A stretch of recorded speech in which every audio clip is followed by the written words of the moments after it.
Hello बच्चों, मेरा नाम है अश्विन सिंह और आज हम बात करेंगे इलेक्ट्रोकेमिस्ट्री का दूसरा पार्ट। पहला पार्ट हम लोग पढ़ चुके हैं, उसके बाद हम लोग आगे कंटिन्यू करते हैं।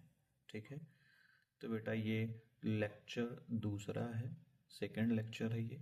ठीक है, लास्ट टाइम हम लोग वर्किंग प्रिंसिपल तक बात कर लिए थे कि कैसे होता है। अब इसमें सॉल्ट ब्रिज बाकी था, तो अब हम कंटिन्यू करेंगे। ठीक है, तो चलिए समझते हैं, उसके बाद बात करते हैं। ठीक है, देखिए कि भाई ये सॉल्ट ब्रिज और ये कैसे काम करता है, तो चलिए हम लोग उसको देखते हैं।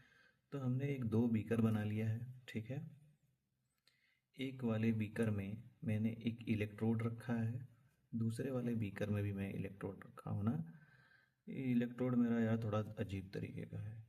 हम्म, बस सफाई बढ़िया है, बन रहा है, उतना अच्छा मेरा डायग्राम नहीं है। और यहाँ पे मैं दो सॉल्यूशन रखूँगा। ठीक है, एक तरफ में जिंक का इलेक्ट्रोड लिया है, दूसरी तरफ मैंने कॉपर का इलेक्ट्रोड लिया है। जिंक वाले में मैंने ZnSO4 सोल्यूशन लिया है, कॉपर वाले में जो सोल्यूशन लिया है मैंने वो CuSO4 का सोल्यूशन लिया है। ठीक है, तो हो क्या रहा था भाई, जिंक इसमें से यानी रॉड में से जिंक ब्रेक हो रहा था, तो जिंक ब्रेक होके गिर रहा था इसमें। ब्रेक होके होने का मतलब क्या है कि जिंक जो सॉलिड फॉर्म में है, यानी ये जिंक जो सॉलिड फॉर्म में है, ये इलेक्ट्रॉन डोनेट करेगा।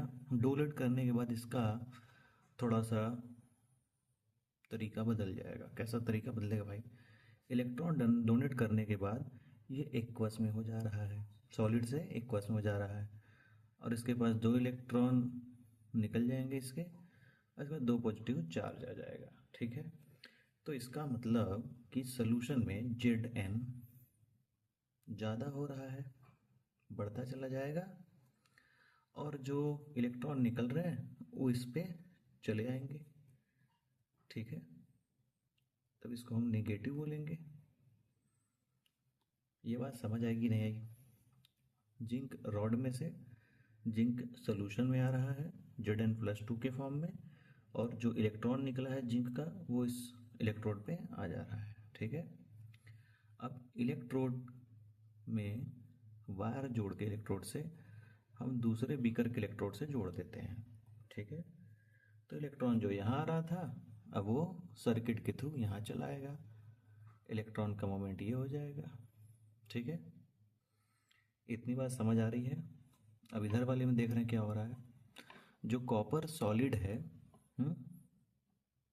जिसका ये इलेक्ट्रोड बना हुआ है, और एक कॉपर सल्फेट लिक्विड है, तो लिक्विड में का जो कॉपर सल्फेट है वो कॉपर ब्रेक होके प्लस आयन बनाएगा, और ये SO4 डबल माइनस। ठीक है, ये कॉपर जो डबल प्लस है वो यहाँ से दो दो इलेक्ट्रॉन आ रहा है, इसको लेने के लिए सोल्यूशन में से तुरंत जाके इसके ऊपर चला जाएगा, जहाँ से इलेक्ट्रॉन उसको मिलेगा, और यहाँ के डिपॉजिट हो जाएगा।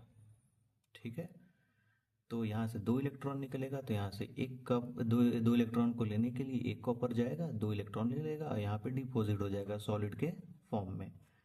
इसका मतलब यहाँ पे कौन सा हो रहा है रिएक्शन,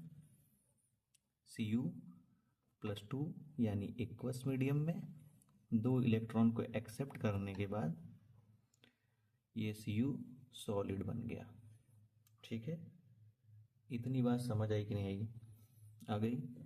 तो ढेर सारे Cu इसमें इस पे जाके डिपॉजिट हो जाएंगे, और इस सॉल्यूशन में केवल SO4 बच जाएगा। ठीक है, तो एक टाइम ऐसा आएगा कि यहाँ पे Zn+2 का कंसंट्रेशन ज़्यादा हो जाएगा, यानी यहाँ पर ढेर सारे Zn+2 हो जाएंगे, जिंक+2 हो जाएंगे, और इलेक्ट्रॉन को जाने नहीं देंगे। ठीक है, और यहाँ पे क्या होगा, एक टाइम के बाद SO4 का कंसंट्रेशन इतना ज़्यादा हो जाएगा हम्म, कि कॉपर जाएगा ही नहीं इलेक्ट्रॉन लेने के लिए। ठीक है, तो एक टाइम के बाद इलेक्ट्रॉन का फ्लो यहाँ पे रुक जाएगा। तो इलेक्ट्रॉन के फ्लो को कंटिन्यू बढ़ाने के लिए हमको क्या करना पड़ेगा, यहाँ का SO4 का माइनस चार्ज जो इस सोल्यूशन में बढ़ रहे हैं इसको कम करना पड़ेगा और Zn+2 को कम करना पड़ेगा। जैसे हम दोनों को चार्ज को कम करेंगे, यानी दोनों के पॉजिटिव और इसके नेगेटिव चार्ज को बैलेंस करेंगे, तो फिर से इलेक्ट्रॉन का मूवमेंट शुरू हो जाएगा। इसका मतलब कंसंट्रेशन ऑफ Zn+2 यहाँ बढ़ जा रहा है, यहाँ पे कंसंट्रेशन ऑफ SO4 का बढ़ जा रहा है। इसको हम जब कम करेंगे तब इलेक्ट्रॉन फ्लो होगा, ठीक है। इसीलिए बैटरी काम कर नहीं रही थी, एक टाइम के बाद ये रुक गई। तो कैसे काम करेगी? इसी प्रॉब्लम को सॉल्व करने के लिए सॉल्ट ब्रिज का यूज़ हुआ, ठीक है। सॉल्ट ब्रिज में KCl लिया गया, ठीक है। ये अगर का एक पाउडर होता है जो जेल की तरह, पानी में घोल देंगे तो जेल की तरह बन जाएगा, ठीक है। जो मार्केट में आप जेली खाते हैं, डब्बे में होता है, उसी तरीके से कुछ दिखेगा। तो KCl सोल्यूशन मिला के उसमें ये अगर पाउडर डाल देंगे तो वो जम जाएगा इस तरीके से। तो इधर Zn+2 है, यहाँ K है, पोटेशियम है। तो पोटेशियम में K+ और Cl- है। तो जहाँ माइनस है वहाँ पे प्लस वाला इसका चल जाएगा, यानी K चल जाएगा यहाँ पे इस सॉल्ट ब्रिज में से, ताकि ये फिर से बैलेंस हो जाए, ठीक है। K2SO4 बन जाए और यहाँ पे चल जाएगा वो और इसको बैलेंस कर देगा। लेकिन वो बनेगा किस तरीके से? जब तक एक्वस मीडियम में रहेगा उसके बॉन्ड अच्छे से बॉन्ड नहीं बने रहेंगे ना, वो बन के भी ब्रेक हो जाएंगे, ठीक है। ये बात समझ आई सॉल्ट ब्रिज का। तो ये और क्या क्या काम करता है? ये जो सॉल्ट ब्रिज है इसका काम कौन कौन सा काम करता है देख लीजिए। ये मेंटेन करता है इलेक्ट्रिकल न्यूट्रलिटी को, यानी न्यूट्रल कर देता है। पॉजिटिव को भी ख़त्म करके देगा, कैसे? निगेटिव का सप्लाई करके ZnCl2, और इधर के निगेटिव को पॉजिटिव का सप्लाई करके सही कर देगा, न्यूट्रल कर देगा। तो इसको क्या बोलेंगे हम लोग? मेंटेन कर रहा है ये। क्या मेंटेन कर रहा है भाई? इलेक्ट्रिकल न्यूट्रलिटी को।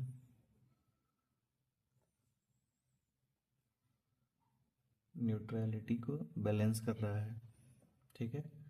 दूसरा क्या कर रहा है?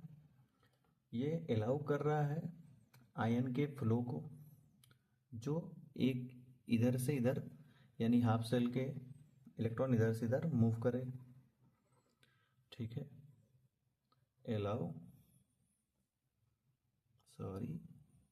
Ion flow between half cell, ठीक है, बिटवीन हाफ सेल। ये बात समझ आ गई। और एक चीज़ क्या कर रहा है ये क्या कर रहा है? इट मेंटेन नहीं, ये मिनिमाइज कर रहा है, यानी कम कर सकता है, मेंटेन नहीं कर सकता एकदम ख़त्म करके, ये मिनिमाइज कर रहा है। किसका क्या मिनिमाइज कर रहा है? लिक्विड जंक्शन को, liquid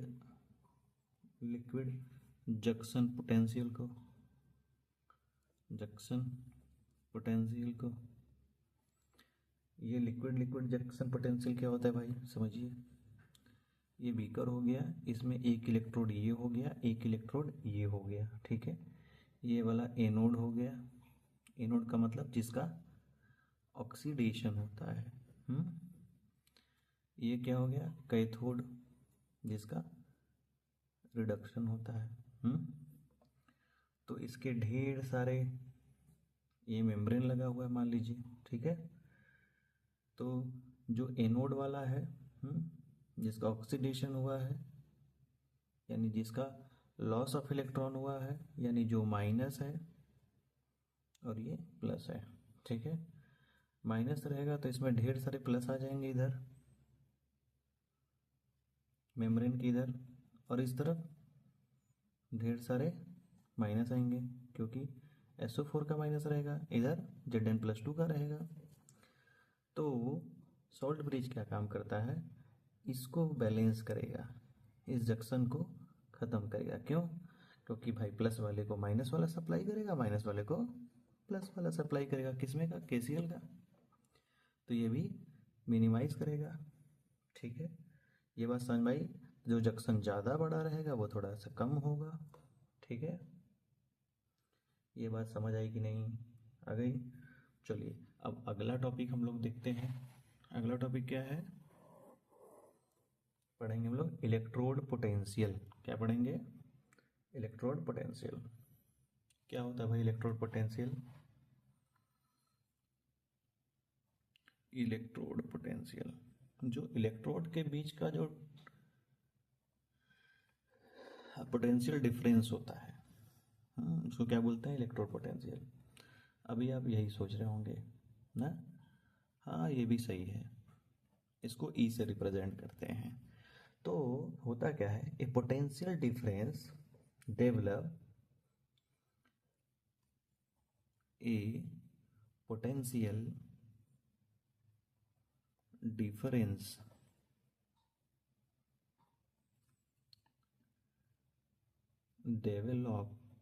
develops between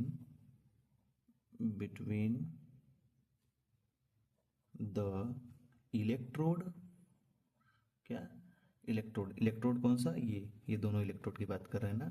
electrode and the electrolyte. Electrolyte क्या है भाई? ये जो कॉपर सल्फेट है इसमें ये इलेक्ट्रोलाइट है। ZnSO4 जो है ये क्या है? ये इलेक्ट्रोलाइट है। यानी इलेक्ट्रोलाइट और इलेक्ट्रोड के बीच का जो पोटेंशियल डिफरेंस है, ठीक है, यानी पोटेंशियल डिफरेंस है जो डेवलप हो रहा है इन दोनों के बीच, इसी को इलेक्ट्रोड पोटेंशियल कहते हैं। ठीक है, ये बात समझ आ गई? आई कि नहीं भाई? पूरा इसको लिख लें ताकि आपको लिखने में आसानी रहे। थ्योरी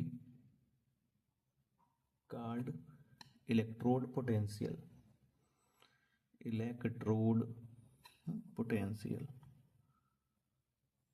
ठीक है, समझ आया? यानी potential difference between the electrode and the electrolyte which is called electrode potential. और इसको हम लोग ई से रिप्रेजेंट करते हैं। ठीक है, यानी जो ये इलेक्ट्रोड है और ये जो सोल्यूशन है, ये सोल्यूशन इलेक्ट्रोलाइट है जो कि कॉपर सल्फेट है, और ये कॉपर का जो रॉड है यानी इलेक्ट्रोड है, इसके बीच जो डिफरेंस होगा पोटेंशियल का, उसी को इलेक्ट्रोड पोटेंशियल कहेंगे।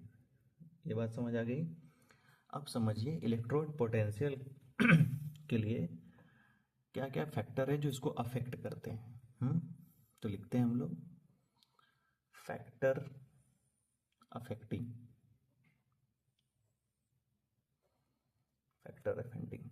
फैक्टर अफेक्टिंग में क्या क्या भाई? Nature of metal and it's ion, यानी नेचर ऑफ मेटल यानी कौन सा मेटल यूज कर रहे हैं, जिंक हो, कॉपर यूज हो रहा है कि सिल्वर यूज हो रहा है, उसके ऊपर डिपेंड करता है। ठीक है, एंड इट्स आयन, और उसके आयन पर। ठीक है, यदि कॉपर का है तो अलग है, जिंक है तो अलग है, सिल्वर है, लेड है, तो सबके लिए इलेक्ट्रोलाइट और इलेक्ट्रोड के बीच का जो पोटेंशियल डिफरेंस है वो अलग अलग होगा। वो डिपेंड करेगा किस पे? मेटल के ऊपर और उसके आयन के ऊपर डिपेंड करेगा। ठीक, मेटल मतलब जो रॉड का है, आयन का मतलब जो सोल्यूशन यानी इलेक्ट्रोलाइट का है, वो डिपेंड करेगा दोनों के ऊपर कि इलेक्ट्रोलाइट क्या क्या है और इलेक्ट्रोड कौन सा है। ठीक है, दूसरी बात concentration of ion. Concentration of ion, ion के कंसंट्रेशन पर डिपेंड करेगा। वो एसिड हो सकता है तो उसके लिए अलग आएगा। ठीक है, और एक बात टेम्परेचर पे भी डिपेंड करेगा। ठीक है, क्योंकि हमने इसके पहले पढ़ा है टेम्परेचर के लिए कि टेम्परेचर भी राइज होता है। इतनी बात समझ आ गई कि भाई फैक्टर कैसे अफेक्ट होते हैं। कैसे इसके ऊपर डिपेंड कर रहा है इलेक्ट्रोड पोटेंशियल। अब हम लोग पढ़ेंगे ऑक्सीडेशन इलेक्ट्रोड पोटेंशियल। क्या पढ़ेंगे? Oxidation electrode potential.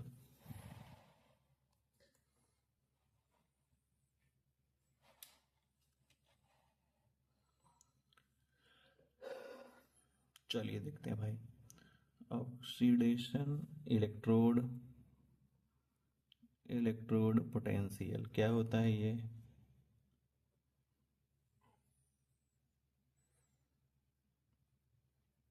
Oxidation electrode potential क्या होता है, समझिए ध्यान से।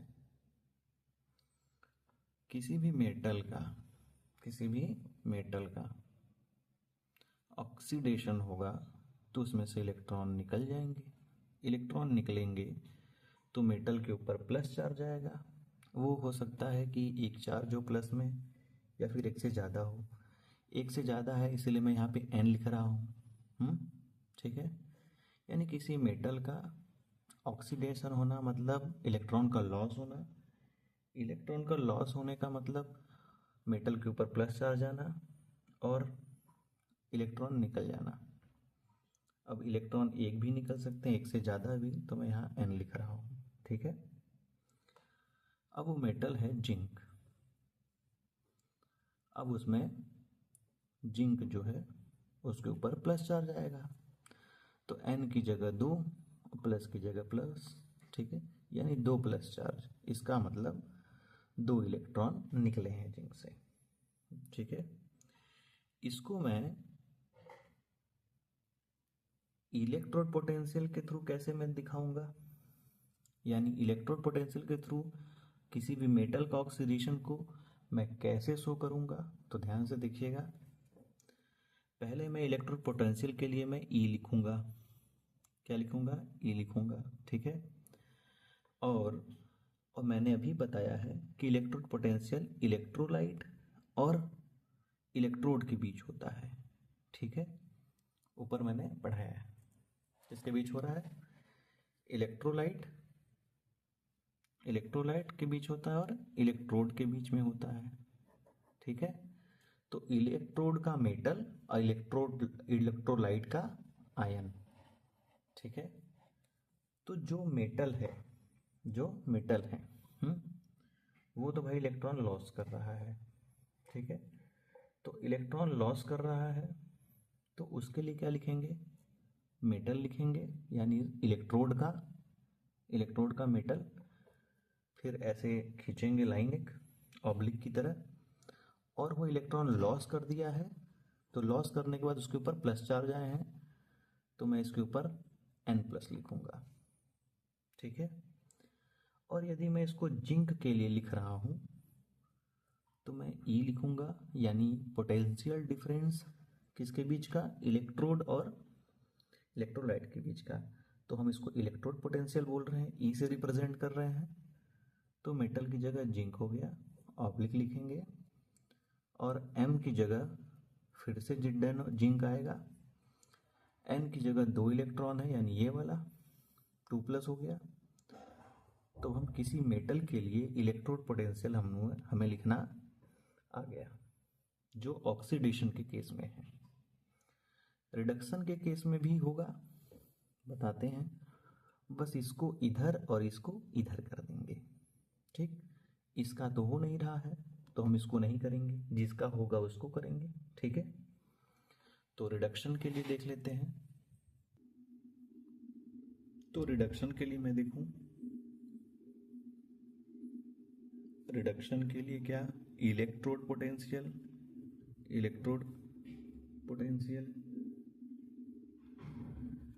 रिडक्शन के लिए इलेक्ट्रोड पोटेंशियल भाई। ऑक्सीडेशन के लिए मैंने देख लिया। तो कोई मेटल है जिसके ऊपर +2 चार्ज है पॉजिटिव, वो इलेक्ट्रॉन एक्सेप्ट कर रहा है, कितना, जितना करेगा। तो मैंने 2 चार्ज लगाया, आप इसको यहाँ n लिखिए, हो सकता है 2 से ज़्यादा भी हो। तो यहाँ पे मैंने n इलेक्ट्रॉन लिखा, जितना रहेगा n उतना n ये भी चाहिए। ठीक है।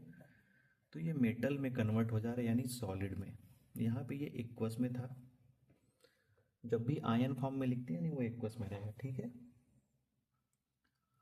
अब इसकी जगह, मेटल की जगह वो कॉपर है, और N की जगह 2 है, और प्लस की जगह प्लस है। ठीक है, तो N की जगह 2 इलेक्ट्रॉन ये ले लिया है, एक्सेप्ट कर लिया है, तो कॉपर सॉलिड फॉर्म में आ गया, इसका रिडक्शन हो गया, इलेक्ट्रॉन को गेन कर लिया। ठीक है, इलेक्ट्रॉन को, कॉपर जो है इलेक्ट्रॉन को गेन कर लिया, तभी तो उसके पास कॉपर सॉलिड फॉर्म में आ गया। ठीक है, इसके लिए हम लोग क्या लिखेंगे, यदि मैं किसी भी मेटल के बारे में बात करूं, यदि उसका रिडक्शन हो रहा है तो E लिखूंगा, उसके ऊपर प्लस लिखूंगा, N प्लस ऑब्लिक M लिखूंगा। ठीक है, और ये मैं यही चीज़ कॉपर के यदि लिखूं तो इलेक्ट्रोड पोटेंशियल लिखूंगा, किसके बीच का, इलेक्ट्रोलाइट और इलेक्ट्रोड के बीच का। लेकिन हमको ये रिडक्शन के केस में लिखना है तो कॉपर +2 होगा और कॉपर सॉलिड हो जाएगा। ये बात समझ आ गई कि नहीं? आ गई। हम लोग रिडक्शन पढ़ लिए और ऑक्सीडेशन पढ़ लिए कि इसको कैसे लिखा जाता है। ठीक है, एक बात और हुआ ये कि IUPAC की एक गाइडलाइन आ गई, IUPAC की गाइडलाइन आ गई। तो IUPAC ने क्या क्या क्या कहा कि जो रिडक्शन पोटेंशियल है, क्या रिडक्शन पोटेंशियल, कौन सा रिडक्शन पोटेंशियल, यही रिडक्शन पोटेंशियल, यानी प्लस से सॉलिड में, प्लस से बिना चार्ज वाला आ जाए। ठीक है, रिडक्शन जो पोटेंशियल है, यानी किसी इलेक्ट्रोड का रिडक्शन पोटेंशियल, जबकि इलेक्ट्रोड पोटेंशियल में दो आ रहे हैं, एक ऑक्सीडेशन इलेक्ट्रोड पोटेंशियल आ रहा है, दूसरा का रिडक्शन इलेक्ट्रोड पोटेंशियल आ रहा है। ठीक है, तो IUPAC ने कहा कि जो इलेक्ट्रोड पोटेंशियल होता है, जिसको हम लोग E से रिप्रेजेंट करते हैं ना, आज से, अभी से, उस रिडक्शन इलेक्ट्रोड पोटेंशियल को ना इलेक्ट्रोड पोटेंशियल ही मानो, ऑक्सीडेशन वाला हिस्सा खत्म कर दो, उसको मुझे रखना ही नहीं है।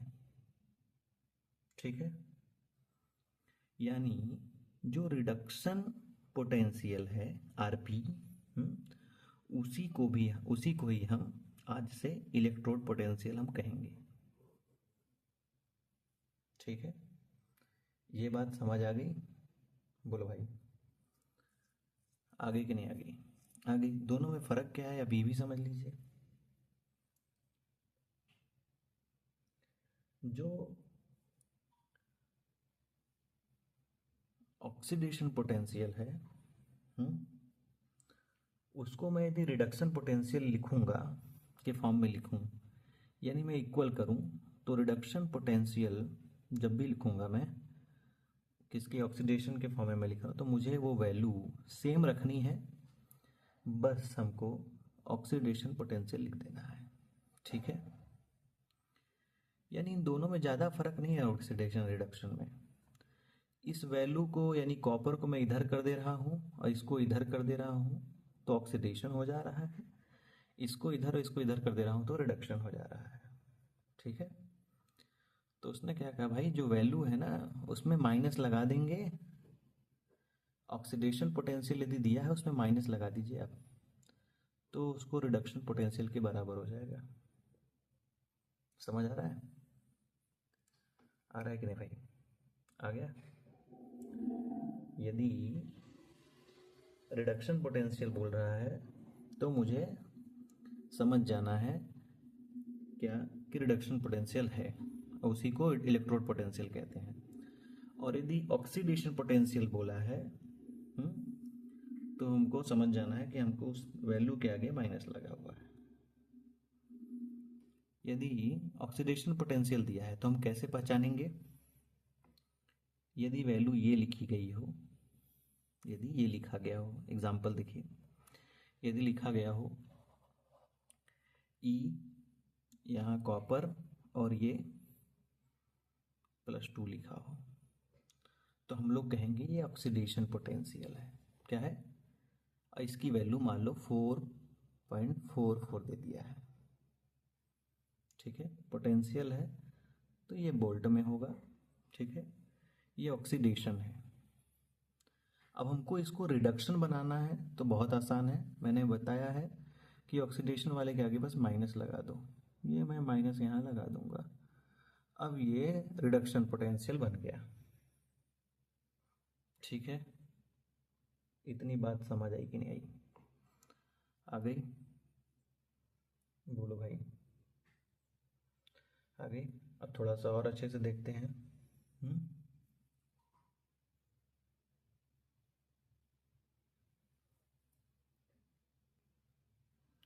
ये बात समझ आ गई भाई? चलिए, तो हम लोग क्या क्या पढ़े? इलेक्ट्रोड पोटेंशियल पढ़े हैं। इलेक्ट्रोड पोटेंशियल में आया है एक ऑक्सीडेशन इलेक्ट्रोड पोटेंशियल। क्या क्या आया है? हम लोग इलेक्ट्रोड पोटेंशियल पढ़े हैं जिसमें आया है क्या? Oxidation electrode potential. दूसरा क्या आया है? Reduction electrode potential. ठीक, आईयूपीएसी ने ऑक्सीडेशन वाले को काट दिया है, रिडक्शन इलेक्ट्रोड पोटेंशियल को ही बोला है कि आज से इसी को ही इलेक्ट्रोड पोटेंशियल बोलेंगे हम लोग। ठीक है, एक बात और, जो रिडक्शन पोटेंशियल है, रिडक्शन इलेक्ट्रोड पोटेंशियल है, ठीक है, किसी भी सेल का यदि ऑक्सीडेशन इलेक्ट्रोड पोटेंशियल दिया हुआ है तो हमको इसमें कन्वर्ट करना है रिडक्शन इलेक्ट्रोड पोटेंशियल में। तो क्या करेंगे, क्योंकि आईयूपीएसी ने तो इसको काट दिया है, बोला भाई करना नहीं है, लेकिन वैल्यू ही दी गई है, तो हम क्या करेंगे, बस इसके वैल्यू के आगे माइनस लगा देना है और ऑक्सीडेशन पोटेंशियल लिख देना है, तो ये इसके बराबर हो जाएगा। ठीक है, इतनी बात हो गई। अब हम लोग क्या पढ़ेंगे, स्टैंडर्ड बस लगा लेंगे। क्या? Standard electrode potential. ठीक है, ये पढ़ेंगे। तो चलिए पढ़ते हैं। देखिए भाई, जो स्टैंडर्ड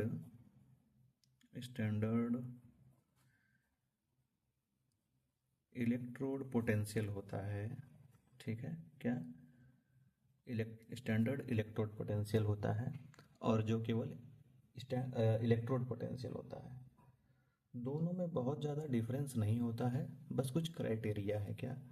स्टैंडर्ड बोलते टाइम एक चीज़ का ध्यान रखना है, क्या कि उसका जो प्रेशर रहेगा वो 1 बार हो सकता है या फिर 1 एटीएम हो सकता है। ठीक है, टेम्परेचर 25 डिग्री सेंटीग्रेड रहेगा और जो सॉल्यूशन रहेगा उसकी मोलारिटी 1 मोल रहेगी, कंसंट्रेशन उसका। ठीक है, इसी को बस स्टैंडर्ड कंडीशन बोलते हैं। इस कंडीशन में इलेक्ट्रोड पोटेंशियल को ही क्या बोलेंगे? Electrode potential. तो इलेक्ट्रोड पोटेंशियल के लिए केवल हम बोलते थे, क्या रिप्रेजेंट करते थे? ई से। लेकिन स्टैंडर्ड कंडीशन लग गई। स्टैंडर्ड का मतलब ये 1 बार या 1 एटीएम प्रेशर, 25 डिग्री टेम्परेचर है, 1 मोलर कंसंट्रेशन का सोल्यूशन होना चाहिए। किसका? इलेक्ट्रोलाइट का। तो बस इसके लिए इसके ऊपर नोट लग जाता है, एक छोटा सा गोला बन जाता है। ठीक है, उसको ई नोट कहते हैं। बात समझ आ रही है? तो चलिए समझते हैं, इसको लिख लेते हैं। When the concentration of all the species involved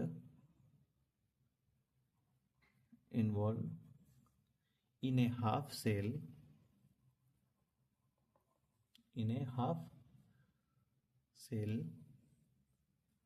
is unity, then the electrode potential is known as standard electrode potential. ठीक है, SEP। ठीक है, और ये मेजर्ड किया जाएगा स्टैंडर्ड कंडीशन में। वो स्टैंडर्ड कंडीशन क्या है? ये है समझ आया भाई? ठीक है, तो स्टैंडर्ड इलेक्ट्रोड पोटेंशियल है तो इसके लिए भी होगा ऑक्सीडेशन स्टैंडर्ड इलेक्ट्रोड पोटेंशियल, और इसके लिए भी होगा रिडक्शन स्टैंडर्ड इलेक्ट्रोड पोटेंशियल। होगा कि नहीं होगा? होगा, बिल्कुल होगा, जैसे इलेक्ट्रोड पोटेंशियल का था। तो इसके लिए मैं लिखूं ऑक्सीडेशन स्टैंडर्ड इलेक्ट्रोड पोटेंशियल। तो कैसे लिखेंगे समझते हैं हम लोग। तो सेम उसी तरह किसी मेटल का यदि ऑक्सीडेशन होता है यानी इलेक्ट्रॉन का लॉस होगा तो उसके ऊपर प्लस चार्ज आते हैं, तो जितना प्लस चार्ज आ रहा है मतलब कि उतने इलेक्ट्रॉन निकल रहे हैं। ठीक है, यानी लॉस ऑफ इलेक्ट्रॉन। एग्जाम्पल में मैंने जिंक लिया था क्योंकि हम डैनियल सेल पढ़ रहे हैं। तो Zn+2 हो जाएगा, यानी 2 इलेक्ट्रॉन निकले हैं। अब इसके लिए मुझे ऑक्सीडेशन स्टैंडर्ड इलेक्ट्रोड पोटेंशियल लिखना है, तो क्या करूँगा? सेम उसी तरह बस E0 लगा देना है, बाकी M+2 हो जाएगा, सॉरी N प्लस हो जा रहा है, ठीक है, आप समझ गए होंगे। अब E0 हो जाएगा यानी Zn से, यानी Zn से Zn+2, बस हो गया। ये ऑक्सीडेशन का केस हमने लिख दिया। ठीक है, समझ आया ये बात? अब हम इसको रिडक्शन के केस में पढ़ लें। यदि मैं रिडक्शन लिखूं स्टैंडर्ड इलेक्ट्रोड पोटेंशियल का तो कैसे होगा? सेम वही चीज़, मेटल है, इसके ऊपर 2 प्लस चार्ज है, और ये किस फॉर्म में कन्वर्ट हुआ है? मेटल के फॉर्म में कन्वर्ट हो गया, यानी सॉलिड में हो रहा है भाई। ये एक्वस में था, यहाँ पे ये सॉलिड में है, यहाँ पे एक्वस में हो जाएगा। ठीक है, तब क्या होगा? यानी कॉपर ले ली है हम क्योंकि डैनियल सेल में है, 2 इलेक्ट्रॉन एक्सेप्ट कर रहा है तो कॉपर बन रहा है सॉलिड में। ठीक है, स्टैंडर्ड कंडीशन में हम इसको लिखेंगे तो कैसे लिखेंगे? E0 लिखेंगे, M प्लस लिखेंगे, M सॉलिड लिखेंगे, या फिर कॉपर के केस में लिखेंगे E0 हो जाएगा, Cu+2 हो जाएगा और Cu हो जाएगा। समझ आया? ये स्टैंडर्ड कंडीशन में है, यानी हम ये बोल सकते हैं कि जो रिडक्शन पोटेंशियल था वो ऑक्सीडेशन पोटेंशियल जो भी हमने पीछे पढ़ा है वो माइनस लगा देंगे तो हो जाएगा। इसका मतलब स्टैंडर्ड रिडक्शन पोटेंशियल वो स्टैंडर्ड ऑक्सीडेशन पोटेंशियल में चेंज करना है तो उसके आगे मुझे माइनस लगाना होगा। ये बात समझ आई? यानी स्टैंडर्ड ऑक्सीडेशन पोटेंशियल दिया हुआ है, यानी ये वैल्यू दी गई है, तो बस इस वैल्यू के आगे जो भी इसकी वैल्यू दी गई हो उस वैल्यू के आगे मैं माइनस लगा दूंगा तो वो SEP में चेंज हो जाएगा, स्टैंडर्ड इलेक्ट्रोड पोटेंशियल के फॉर्म में चेंज हो जाएगा। ठीक है, यानी रिडक्शन पोटेंशियल में। समझ आया कि नहीं? मान लीजिए E0 M+2 दिया रहेगा 0.42, लेकिन मुझे ऑक्सीडेशन तो लेना नहीं है तो मैं इसको कन्वर्ट कर दूंगा किसमें? स्टैंडर्ड रिडक्शन पोटेंशियल में। क्या करूंगा? इसके आगे बस माइनस लगा दूंगा, यानी -0.42 वैल्यू रख दूंगा तो मेरा कन्वर्ट हो जाएगा। ये एग्जांपल समझ आया कि नहीं भाई? आ गया? क्योंकि मैंने बोला है माइनस लगा देना है, ऑक्सीडेशन इलेक्ट्रोड पोटेंशियल का जो भी वैल्यू रहेगा तो वो इसके इक्वल हो जाएगा। हो गया? ठीक है, अब हम लोग पढ़ेंगे सेल पोटेंशियल। क्या क्या पढ़ेंगे भाई? Cell potential. ये बात समझ आ गई? देखिए सेल पोटेंशियल क्या होता है, क्या पढ़ रहे हैं हम लोग? Cell potential. सेल पोटेंशियल बहुत जल्दी जल्दी चैप्टर खत्म हो जाएगा, आपको कॉन्सेप्ट क्लियर हो जाएगा। सेल पोटेंशियल क्या होता है? समझिए, ये दो इलेक्ट्रोड यानी जो एनोड था और कैथोड था, इन दोनों के बीच का जो डिफरेंस होगा उसी को क्या बोलेंगे? Cell potential. तो चलिए लिख लेते हैं, the potential difference between the two electrode of a galvanic cell. मैं गैल्वेनिक सेल क्यों लिख रहा हूँ? क्योंकि गैल्वेनिक सेल में ढेर सारे सेल आ जाएंगे, उसमें डेनियल सेल एक एग्जाम्पल है, ठीक है। तो मैं एक का एग्जाम्पल तो दूंगा नहीं, इसलिए मैंने गैल्वेनिक सेल लिखा है, ताकि उसके अंदर जितने भी सेल आ जाए सारे की बात हो गई, ठीक है। Galvanic cell is called the cell potential and इसको हम लोग मेजर किस में करेंगे? मेजर्ड इन वोल्ट, ठीक है। यानी the potential difference between the two electrode of a galvanic cell is called the cell potential and the measure in volt, यानी वोल्ट में हम इसको मेजर कर लेंगे, ठीक है। तो हम लोग करके देखेंगे इसको, ठीक है। चलिए अब समझते हैं कि हम लोग इसको कैसे पोटेंशियल डिफरेंस निकालेंगे। तो पोटेंशियल डिफरेंस निकालने को ना कहते हैं इलेक्ट्रोमोटिव फोर्स, यानी ईएमएफ ऑफ सेल। क्या कहेंगे? ईएमएफ ऑफ सेल निकालेंगे। कैसे निकलेगा ये? EMF of cell. EMF of cell को क्या बोलते हैं? इलेक्ट्रोमोटिव फोर्स ऑफ सेल, ठीक है। EMF of cell. EMF of cell निकालने के लिए क्या करना पड़ता है भाई? बहुत आसान काम। पहले इलेक्ट्रोड पोटेंशियल लिखना पड़ता है। किसका? एनोड का। एनोड का मतलब क्या? कौन से साइड का है ये? ऑक्सीडेशन पोटेंशियल हो गया, ठीक है। और उसमें हमको कैसे पोटेंशियल, हम लोग कैसे पता करेंगे भाई कि क्या है? हम दोनों पोटेंशियल को ऐड करेंगे, यानी ईएमएफ ऑफ सेल निकालने के लिए क्या? ईएमएफ ऑफ सेल निकालने के लिए टोटल पूरे पोटेंशियल को, यानी दोनों इलेक्ट्रोड के पोटेंशियल को हम ऐड करेंगे, ठीक है। कैसे? देखिए, एनोड हो गया प्लस ई कैथोड हो गया, यानी रिडक्शन पोटेंशियल हो गया। ईएमएफ ऑफ सेल निकालने की क्या करेंगे? दोनों इलेक्ट्रोड के पोटेंशियल को ऐड कर देंगे, तो हमको ईएमएफ ऑफ सेल निकल जाएगा, ठीक है। तो ईएमएफ सेल इक्वल टू क्या होता है? इलेक्ट्रोड किसका? एनोड का, यानी oxidation potential plus reduction potential, जो दोनों होगा ऐड कर देंगे तो ईएमएफ ऑफ सेल निकल जाएगा, ठीक है। लेकिन जो आईयूपीएसी ने बोला है, यानी अकॉर्डिंग टू आईयूपीएसी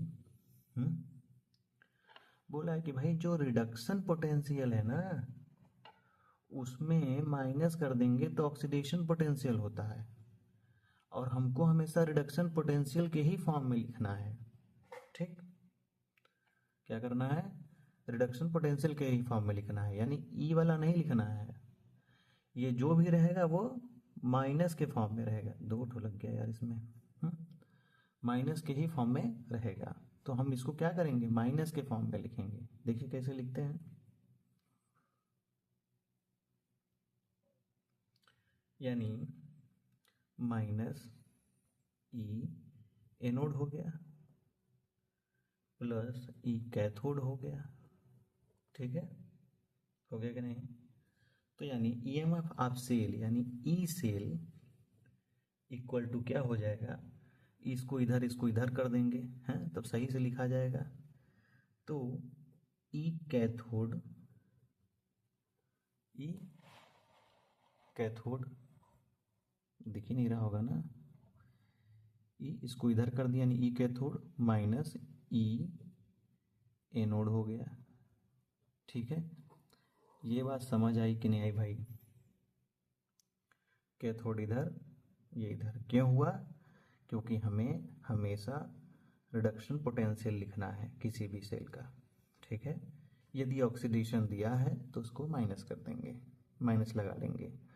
तो यहाँ पे मैंने एनोड की जगह माइनस लगाया है, देखिए माइनस लगा दिया, प्लस कैथोड को उतार दिया, फिर ई सेल यानी एमएफ सेल निकाल लिए, तो उसके लिए ई माइनस हो गया, यानी इसको इधर और इसको इधर कर देंगे तो लिखने में थोड़ा आसानी हो जाएगी।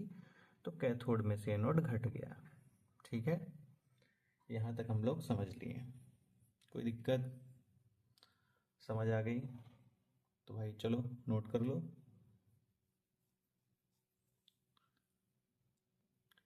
अब लोग क्वेश्चन कर सकते हैं, उतना लाइक का हम लोग पढ़ लिए हैं।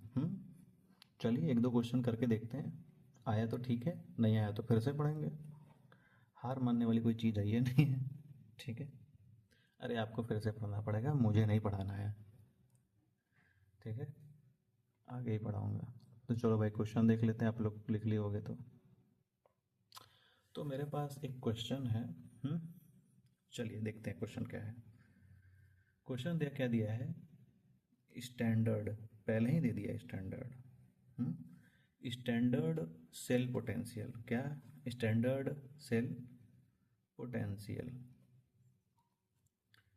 स्टैंडर्ड का मतलब समझ गए होंगे आप कि भाई जो भी चीज़ रहेगा ई नॉट लगा होगा, सीधी बात यही है।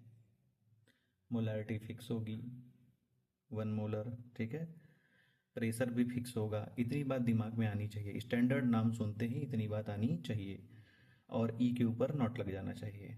ठीक है, तो क्वेश्चन में क्या क्या दिया है? निकिल दिया है, फिर निकिल को ऐसे किया है, मैंने सब बता दिया है। Ni+2 दिया हो गया है, ये 1 मोलर दिया हुआ है। सॉल्ट ब्रिज क्या होता है मैंने बता दिया है, यानी हाफ सेल ये हो गया, ये सॉल्ट ब्रिज हो गया। ठीक, अब ये दूसरे बीकर का हो गया। Ag+ दिया हुआ है, 1 मोलर दिया है कंसंट्रेशन, क्योंकि स्टैंडर्ड है।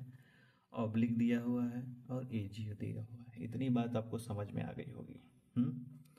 अब इस चीज़ को हम लोग स्टैंडर्ड कंडीशन में लिखेंगे, तो इलेक्ट्रोड पोटेंशियल, पोटेंशियल का मतलब ई हो गया, स्टैंडर्ड का मतलब ई नॉट हो गया। अब ध्यान से देखना है। क्या देखना है भाई? वैल्यू क्या क्या दिया हुआ है समझिए, क्वेश्चन में ही है ये सारा। बोला है Ni+2 ऑब्लिक करके बोला है Ni इक्वल टू बोला है -0.25 वोल्ट। दूसरी वैल्यू क्या दी गई है? ई नॉट Ag+/Ag 0.80 वोल्ट दिया हुआ है, और हमसे पूछ रहा है सेल पोटेंशियल बताना है। बहुत आसान है, एकदम आसान है। तो पहले हम लोग समझेंगे किस फॉर्म में लिखा हुआ है। भाई इसका क्या हो रहा है, आप ही बताइए क्या हो रहा है। मैंने बहुत पढ़ाया है। इसका इलेक्ट्रॉन का लॉस हुआ है, मतलब ये ऑक्सीडेशन हुआ है। इसका क्या हुआ है? ऑक्सीडेशन। और इसका क्या हुआ है? इसका क्या हुआ भाई? इसका इसका क्या हुआ है? इसका दिख रहा है क्या हुआ है? ये वैल्यू दे दी गई है, इसका रिडक्शन पोटेंशियल दिया हुआ है। ठीक है, ये भी रिडक्शन पोटेंशियल दिया हुआ है। कैसे पता? क्योंकि ये माइनस लगा हुआ है। क्या लिखा हुआ है? माइनस लगा हुआ है।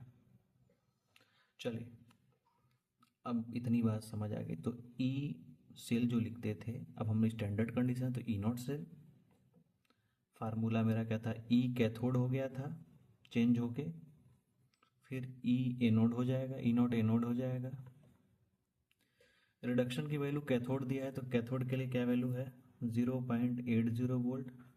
ये माइनस हो गया, माइनस इसकी वैल्यू माइनस में दिया, यानी ये भी रिडक्शन पोटेंशियल दिया हुआ, माइनस नहीं लगा होता तो हम इसको ऑक्सीडेशन समझते, तो यानी -0.25 वोल्ट हो गया। माइनस की वजह से माइनस वाला प्लस हो गया, यानी 0.80 वोल्ट प्लस 0.25 वोल्ट। ऐड कर देंगे इसको तो 1.05 वोल्ट आ जाएगा। समझ आया? यानी ई नॉट सेल हम लोग निकाल लिए भाई। क्वेश्चन सॉल्व हुआ, मज़ा आया। चलो एक क्वेश्चन और देखते हैं, जल्दी जल्दी जल्दी जल्दी। ठीक है, एक क्वेश्चन और देखते हैं भाई, जल्दी से देखते हैं क्वेश्चन और। क्या दिया है? सेम है, स्टैंडर्ड कंडीशन है। स्टैंडर्ड कंडीशन समझते ही समझ में गया, पहला क्वेश्चन ही। दूसरा क्या दिया है भाई? Electrode potential. इलेक्ट्रोड पोटेंशियल मैं थोड़ा जल्दी लिख रहा हूँ। तो देखो यदि जिंक दिया है Zn+2, 1 मोलर का कंसंट्रेशन दिया है, ये सॉल्ट ब्रिज लगाया हुआ है। ये कॉपर +2 है, ये 1 मोलर का कंसंट्रेशन है, ऑब्लिक दिया है, कॉपर दिया है। ठीक है, इतना क्वेश्चन में दिया हुआ है। और एक चीज़ और दिया गया है, क्या? दोनों का वैल्यू क्या दिया है? जिंक+2 से भाई ये जिंक बन रहा है तो -0 ये तो देखो ऑक्सीडेशन हो रहा है, लेकिन मैंने बताया था ऑक्सीडेशन को यदि रिडक्शन में लिखना है तो माइनस लगा देंगे उस वैल्यू के आगे, तो इसका जो वैल्यू उसके आगे माइनस लगा होगा। यदि माइनस नहीं लगाएंगे तो हम इसको ऑक्सीडेशन वैल्यू ही बोलेंगे। ठीक है, 76 वोल्ट दिया है तो अच्छी बात है, नहीं दिया होता तो मैं माइनस लगा लेता, क्योंकि आईपीएस ने बोला है। ठीक है, ये कॉपर का +2 दिया है, ये कॉपर है, कोई दिक्कत नहीं है, ये तो इलेक्ट्रॉन ऑलरेडी गेन कर रहा है। ठीक है, क्या कर रहा है? गेन कर रहा है। तो इसकी वैल्यू कितनी है? प्लस में दिया है 0.34 वोल्ट।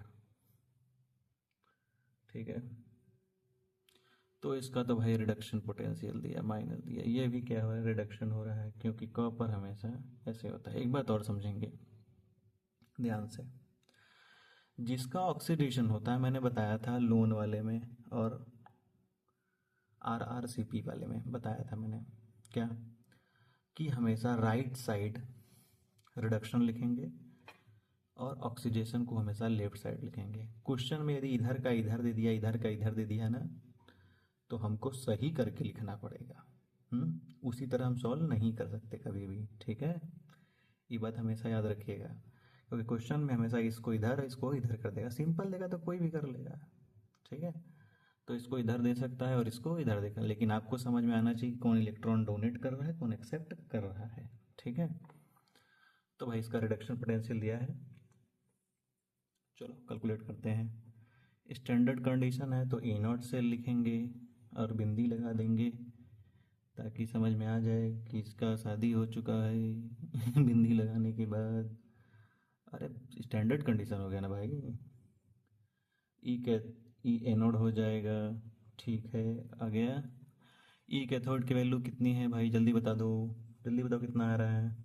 अरे यही तो दिया है, कैथोड यही है, एनोड इधर कैथोड इधर, तो कितना दिया है?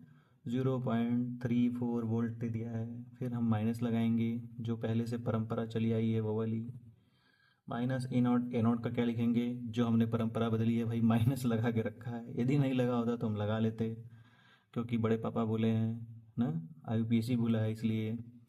तो 0.76 वोल्ट हो गया, ये 0.34 वोल्ट हो गया। ठीक, ये माइनस है, अंदर का मार्क जो है चेंज हो जाएगा। ठीक है, यदि ब्रैकेट के बाहर, कैसे पता हमको?